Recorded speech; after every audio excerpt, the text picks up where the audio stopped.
You're going to be talking about what's up on the supervisors. Yeah, what's up on the agenda for tomorrow? Tomorrow. Board of Supervisors meeting tomorrow. All right. We're going to start off tomorrow, Health and Human Services. We have a young lady, Nancy Joyner, retiring after 17 years of service, and she did a great job for us. I can remember Nancy and her husband Gary at one time owned the old Villa Pizzeria up in Buckhorn area. And so we go way back, and Nancy did a great job for us working for the county. So Right. I hate to see her leave. She was very instrumental in the car seats, making sure that the car seats giving classes to parents, new parents, on how to get the car seat and get that strapped in correctly, and getting the child in. And they must have had a lot of help with the CHP, because I know. Yeah, Mark Harmon, I yeah. believe, was instrumental in that. But Nancy was our go-to person for the county on that, and she's done other things in the county besides that. But she was great in doing that. So I'm going to miss her. And then the next thing, we have the grand jury response, discussion and possible action relative to response to the Amador County grand jury. And I believe this is pertaining to our HHS, Health and Human Services Director, Mr. Foley, might be given a response or has already given a response to that in regards to that. And the next big thing... What was some of the response on that, Chad? Just, agree, or if you don't agree, what you think we could do to better the responses and things like that. Okay. The next thing I want to talk about is the Kirkwood Out Valley project. This is really dear to me. This is Kirkwood bringing power in, getting off the generators. They're going to keep the generators, but they're bringing power in. And so I went up about 2 weeks ago, and I've seen we have a substation called Green Substation. We have another substation called Blue Substation, and they're bringing power from into Kirkwood itself. Right. To their power plant, and to see these big massive poles with these power lines bringing power from the McCulleney Riverside and bringing it up the highway in some spots in the ground, and then coming over the Bear River area in Right. large poles. Right. And these poles are just massive. They vary in sizes, and they did a great job. There's 4 big contractors up there doing the work, and they did a great job, I think. I've gone up there a lot this summer, and I've noticed the in-ground, work that they put there. But I really didn't see any power poles. Yeah, the power poles are on the Bear River side, on the back side of Bear River, and they brought them, around the Coal Creek area, in that area, and but that's where the power's coming in from, and it's going. And then, of course, some parts are in the highway, and then some parts are on what they call the old Highway 88, so it would be just north of our existing Highway 88, where they had to go off-road and dig up some of that. So they pulled the power too, and I know Volcano Telephone pulled up fiber up to there. Yeah. And in fact, I've heard that the fiber is actually going right to the building itself. So right to your door, if you have a place up there, and some do, you'll have some really high-speed internet at Kirkwood. Yeah, I think Volcano did that prior to this power going in for the electricity. Okay. Yeah, but Mr. Michael Sharp will be there giving us an update on that in regards to how it's working out. Their due date, I believe, was November, and I think they might even beat their due date. So it's a good thing. It's a good thing for the people up there to get off those generators. And I don't know what it costs them to run a house up there on a generator versus electricity, but I'm sure it's going to be cheaper. That'll be good. Yeah. All right, that's great. And then the next thing we have is nine lives for $9, and this is APAL and the Amador Animal Control Shelter working together and collaboratively in regards to that. And then the next item, we have General Service Administration. We're going to be talking about Senate Bill 863 in regards to getting some funds to help us expand our existing jail. And that's always good, and we're going to try to help the Sheriff's Office out there with expanding the county jail so it would be better facility for him to work in and do what he's got to do with. So are there monies available through grants and things? I imagine that's what you're going to be talking about, right? This Senate Bill 863, there will be monies available. The amount I don't know right offhand, but there will be monies available for our local jails to expand and make better conditions for our local jails. Okay.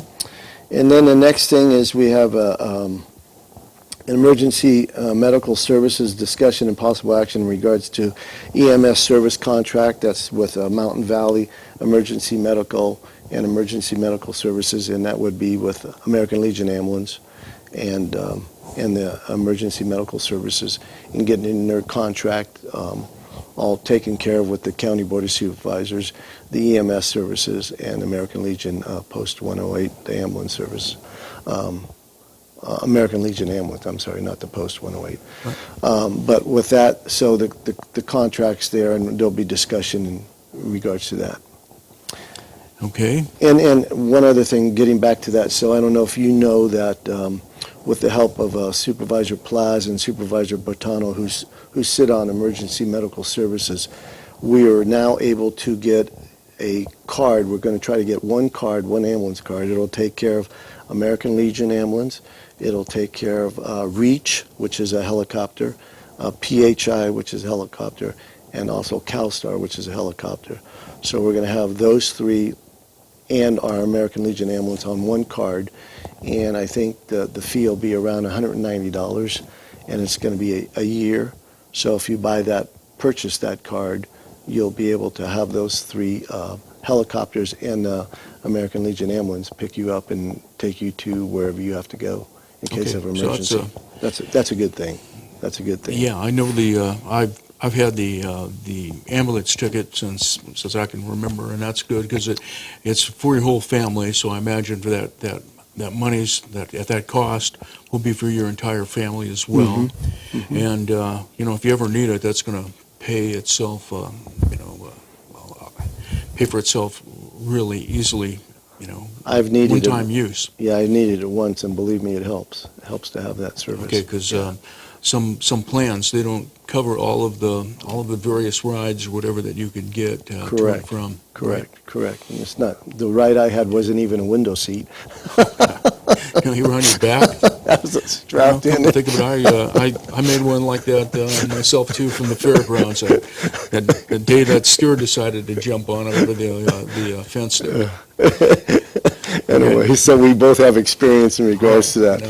The next thing is Planning Department. We have a public hearing at 10:30 to talk about the Newman Ridge project, and that was that thing that the courts ordered to go back, for us to go back out and do the draft EIR, the partial draft EIR on the transportation in regards to Newman Ridge. And, that's that plant that we have out there. I think this will be a good place to take our break, then maybe we'll come back, we'll talk a little bit more about that and flesh it out some more. So stay with me, Tom Slivick with Supervisor Ted Novelli, here giving you a pre-update on what's going to happen at the Board of Supervisors, and you might want to make that meeting if you're interested. So stay with us right here on TSPN. You're watching Amador County's local television network, TSPN.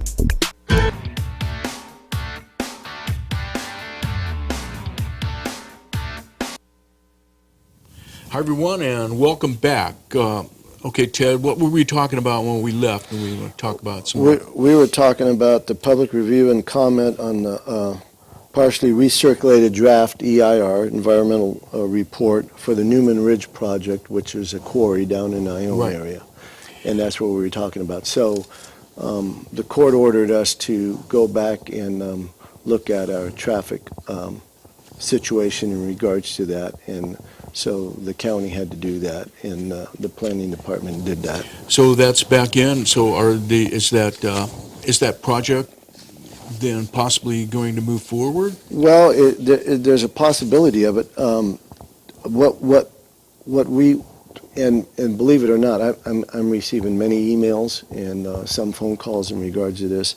But what it is, Tom, is that the court found one area Yeah, right. in regards to our traffic mitigation that they wanted to send back out and get more comment on it. So tomorrow. It seemed to me, Ted, and this is going from memory, and you're not saying this, I am, is that the court had found like that some of the information was in some appendixes towards the end of the report, and they seemed to feel like it should have been so readily available for people, and I believe the position for the county, once again, I'm saying this was, it was in there, and no one, tried to put it out of place or whatever, but the court found that you needed to go back in and make that so it was more readily available for people to see. Did I summarize that somewhat right? I think you did that pretty good. What they wanted us to do is recirculate the traffic and the circulation chapters to provide more information to the people. And so tomorrow at 10:30, we'll be discussing this. We'll be taking public comments. Anybody, and they have until October 13th to review everything and look back on those two particular areas, and then bring it back. Okay, so was the project more or less like on hold until you came up with the redoing the report? Right. The project was put on hold until the county does what the court ordered us to Okay. do. And the planning department did that. And tomorrow we're going to do the public comment period, or public hearing on it. Right. And then the public has until October 13th to bring their comments forward if they want. And all interested parties are asked to please come. And, like I said, I've received many emails already Right. talking about this. There's a lot of This people project. were, in this county as well as other areas, were chiming in on this project. Right. It's well, the quarry was there. We didn't. No one in this county that I know recently went over and opened up the quarry, so the quarry was there. It's not a natural thing, but it's something that's been there for many years. And as people move into the county and move into the Ione area, they have concerns about it, and I understand that. Right. Yeah. Okay. Okay. Sure. All right. And then the next thing, we'll have a discussion of the September 9th minutes. And then the last public hearing for tomorrow would be the discussion and possible action in regards to the public hearing, consider adoption of an ordinance extending the interim urgency for 10 months and 15 days on the medical marijuana. And this, Tom, was that the thing that we brought forward in regards to, we had concerns both from the sheriff's office and the district attorney in regards to, we had no ordinance on in an area, say like in a house or in your garage or in a establishment for medical marijuana growth. So if it was an indoor grow, that's what you're That's what you're this gonna be, is. That's what this. talking about. That's what this will be talking about tomorrow, and if everything goes, to consider adopting an ordinance extending the interim ordinance for a period of up to 10 months and 15 days, while the county conducts the process of considering developing and possible approving regulations. That would be for your indoor. Right now, we, the county, we have something for outdoor, but we don't have anything for indoor. Okay. So we'll be looking at that. Now, what brought this problem up, or to look at this? Well, I think, me as a supervisor, I think my concerns were brought up to me by the sheriff's office and by the district attorney's office in regards to saying, hey, we don't have nothing on the books to take care of this. And I don't know if this should be, I think on the one where it's outside the house, that's basically, something that's with our planning department and our land use. And I don't even know if that's a good area for this to be. I think maybe we, the board, should look at this and maybe take it away from land use and give it to another department to take care of this and manage this. Okay, but specifically tomorrow you'll be talking about indoor grows. Indoor. So people that are concerned about that. Could you tell me what the sheriff's concern is a little bit? Have you heard anything? Well, I just think that, I can't speak for the sheriff or the district attorney. They're elected officials too, just like I am. But I think their concern is that we have nothing on the books Okay. to address these issues. And I think, we need something on the books to address these issues, whatever it is, and we should also hear from the public what they'd like to see on the Okay, books so you'll be too. looking at everything Right. Concerning growing marijuana indoors Medical- for medical marijuana. Medical marijuana indoors. Right, Okay. Right. All right. And And that's about it. So we'll be busy tomorrow. We have two public hearings, one at 10:30 and one at 1:30, and as you can see, we got a busy agenda. okay, now will Richard Forrester and will he be back? I know you're giving the report today because he's at a meeting, our CRC meeting. Yeah, I believe Richard will be back tomorrow for the meeting. Yeah, I could be wrong, but I think he'll be back. Yeah. Okay. Now you guys you supervisors, probably should. Anyway, you have how many boards do you sit on? Or not board? You sit on one board, but I mean committees. All right. I sit on many. I'll get my language straight here. I sit on many. I sit on anywhere from, I'd say, 17 to 20. I sit on two state boards. One is CalAFCO, California Local Agency Formation Commission, which is a state board. Last year I was president of that board. And the other board I sit on, the state board, I sit on Fire Districts Association Board. Okay, now you're not unique in that. All of the supervisors have quite a few assignments. Right. Do you put in for that assignment, or does somebody volunteer you? Well, some of them we put in for ourselves, and I know on the CalAFCO board I kind of jumped on it because I was a LAFCO commissioner here for the county. So I wanted to get more involved with LAFCO in the state, and so I did. And on the fire, I've always been involved with fire here, so I jumped on that state committee when I could, when it was made possible to do that, yeah. So those are the two that I sit on. Now, plus those, I sit on many, many other committees, JPAs with Tuolumne County, Alpine County, Calaveras County, different joint power agreements in regards to other committees that we sit on. Ted, has it always been the case that the supervisors have belonged to as many committees? Well, Or is that something more recent? I think it's always been the case since I've been there. Like, for instance, Supervisor Forrester, I remember him being the president of RCRC one time, about 8 or 10 years ago, I forget. But he's always been very active in that. And then I know Supervisor Plaz has always been involved with the transportation commission meetings. Do you think the voting public is aware of as many committees and things like that the supervisors are responsible for? Let's just say I think some people are. I think some people aren't, okay? Okay. I mean, I don't know if people realize how many meetings we go to and how many different functions we attend to. But that's just the way it is. This past weekend, I went to 2 homeowners association meetings, so that's just the way it is. It's the life of the job, and you got to love it. Okay, I was going to bring that up because I think a lot of people, and myself, I'm not, even aware of all of the various meetings and things that the supervisors are responsible for. So, I think take the opportunity to educate the public a little bit about that as well. Well, thank you. That was very nice of you to bring that up because I do agree with you. We do sit on many, many, many. I can't even name all the committees that some of us sit on. Right, okay.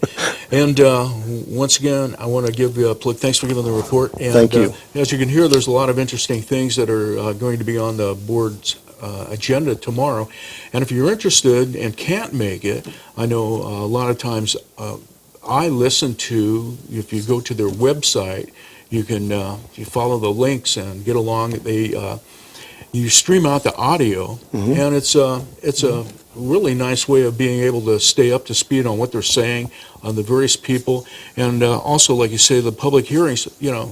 There's a lot of people at public hearings that are going to be speaking, and I think it's handled very, this is my opinion, but it's handled very well at the Board of Supervisors meetings. Well, thank you, Tom. Those are Okay. kind words. All Thank right. you. And thanks for watching TSPN, and once again, if you're interested, attend that meeting, and stay with us. There's more coming up on TSPN, and thanks for watching.